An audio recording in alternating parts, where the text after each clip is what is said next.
Ravi Prakash Siliconandhra hospital Kuchipudi super speciality వైద్య సేవలు పూర్తిగా ఉచితం. దేశం పార్టీ అరాచకాలు, వాళ్ళ గుండాయిజంతో, వాళ్ళ దౌర్జన్యాలు, వాళ్ళు మనుషుల్ని అమానుషంగా ఆ విధంగా నరకటం, ఆ నరకమని ప్రోత్సహించినటువంటి నాయకులకి కనీసం పాలన చేస్తున్నారే, ఆ పాలనలో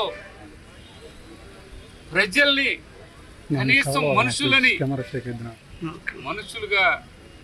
మనుషులుగా కూడా చూడకుండా ఆ విధమైనటువంటి రాక్షసత్వాన్ని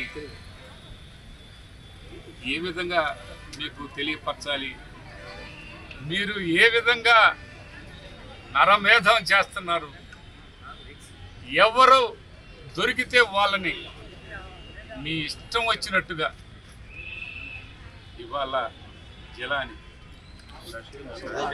ఆ జిలాని అనే వ్యక్తి తెలుగుదేశం పార్టీలో వాళ్ళు మళ్ళా ఏం చెప్తారంటే ఆయన మీ పార్టీకి సంబంధించిన ఆయన చెప్తారు.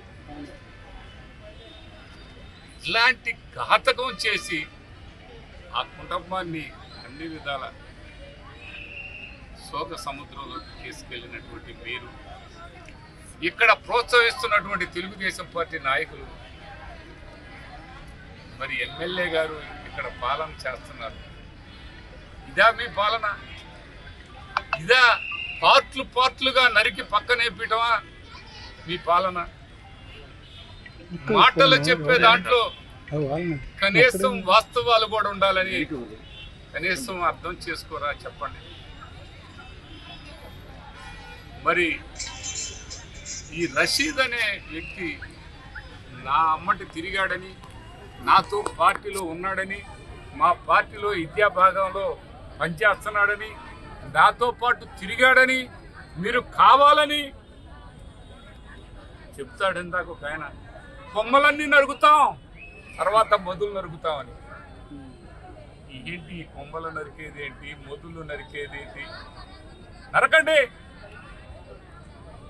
ఇక్కడ ఇలా ఉంటే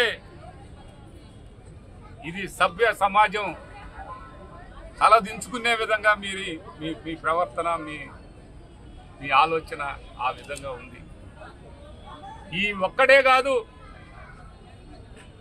ఈ జిల్లాని ఒక్కడే కాదు, ఇతను ప్రోత్సహించినటువంటి దాదాపుగా 15 నుంచి 20 మంది ఉన్నారు. ఆ పక్కన అందరినీ రానికుండా వాళ్ళందరిని అరికట్టి ఈయన వదిలి కత్తి తీసుకొని, అది ఏమి కత్తి అండి? అది ఏమి ఆ విధంగా నరకటం ఏంటండి? ప్రజలందరూ చూస్తుండగా మీరందరూ కూడా ఆలోచించండి. ఇది ఎవరో ఇవాళ రషీద్ చచ్చిపోయాడు అనుకోవటం కాదు, వాళ్ళకి అలా తోలారు, వాళ్ళని అలా తోలారు. వాళ్ళ రౌడీజానికి, వాళ్ళ రాక్షసత్వానికి బలి కావడానికి అన్ని విధాల ప్రయత్నం చేస్తున్నారు. ఇది పూర్తి స్థాయిలో దీని మీద పోలీస్ డిపార్ట్మెంట్ కూడా కళ్ళుండి కూడా చూస్తూ ఉండిపోయారు. ఇప్పుడు తక్షణమే దానికి సంబంధించినటువంటి వాళ్ళందరినీ కూడా అరెస్ట్ చేయాలి. అన్ని విధాల పూర్తి స్థాయిలో ఎందరున్నారో వారందరినీ కూడా ఈ ఎఫ్ఐఆర్లో పొందుపరిచిన విధంగా పొందుపరచాల్సిన అవసరం ఉందని కూడా ఈ సందర్భంగా తెలియపరుస్తున్నాం. అదే కాదు, మీరు మాట్లాడే మాటల్లో, మీరు చేస్తున్నటువంటి మాటల్లో కాస్త ప్రజలు రెచ్చిపోతుంటే, మీ నాయకులు రెచ్చిపోతుంటే దాన్ని చల్లార్చిన బాధ్యత మీకు లేదా అని అడుగుతూ ఉన్నాను. దాన్ని ఇంకా రెచ్చగొట్టి ఎంతమందిని ఇలా పొట్టన పెట్టుకుంటారు? 75+ entrepreneurs, student exchange program, internship abroad. KL, deemed to be university. ఇలా జరుగుతుంటే ఆయనకేం చేశారు, మొన్న ఆయన నరికితే ఏం చేశారు, ఇంకొక ఆయన్ని చేస్తాం అనే ఆలోచనకి వాళ్ళ భావాల్లో వాళ్ళ ఆలోచనలు ఆ విధంగా తయారయ్యేదానికి ఎక్కువ అవకాశాలు ఉంటాయి. కాబట్టి ఇప్పుడు ఎవరైతే ఈ జిలానికి సంబంధించిన ఆ సమయము దానికి సంబంధించినటువంటి వాళ్ళందరినీ కూడా తక్షణమే మీరు అరెస్ట్ చేయాల్సిన అవసరం ఉంది. లేని పక్షంలో చాలా లా అండ్ ఆర్డర్ అనేది ఉందని ప్రజలు అనుకోరని కూడా ఈ సందర్భంగా తెలియపడుతున్నాను.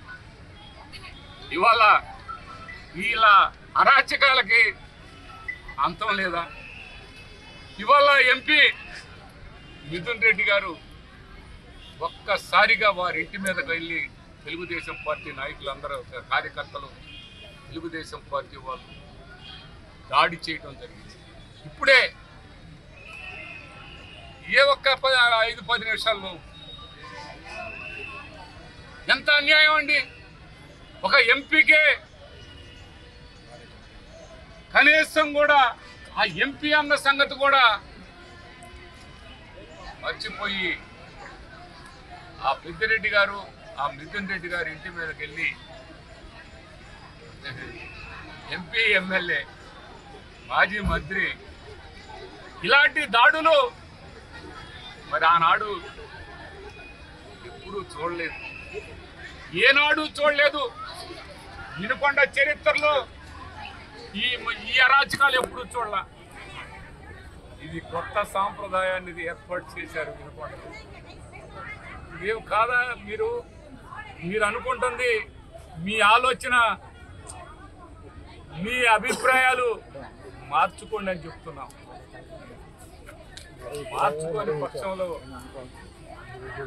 చాలా తర్వాత మీరు మారి దీన్ని అరికట్టాలన్న ప్రమాదం ఏర్పడింది. ఆ ప్రమాదాన్ని మనం అడ్డుకట్టేయలేమని ముందుగానే వినుకొండని కాపాడాల్సిన బాధ్యత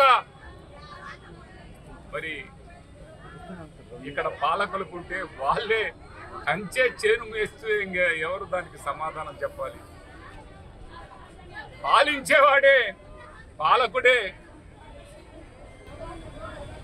ఇలా బలిదానాలు బలి చేస్తుంటే ఎక్కడ దానికి ఏ విధంగా చెప్పాలి? ఇవన్నీ కూడా ఆలోచించాల్సిన అవసరం ఉందని ఈ సందర్భంగా తెలియపరుచుకుంటూ పూర్తి స్థాయిలో అందరూ కూడా శాంతి సహనంతో వైఎస్ఆర్ కాంగ్రెస్ పార్టీ వాళ్ళు ఉంటే అది అసమర్థతగా తీసుకొని ఆ విధంగా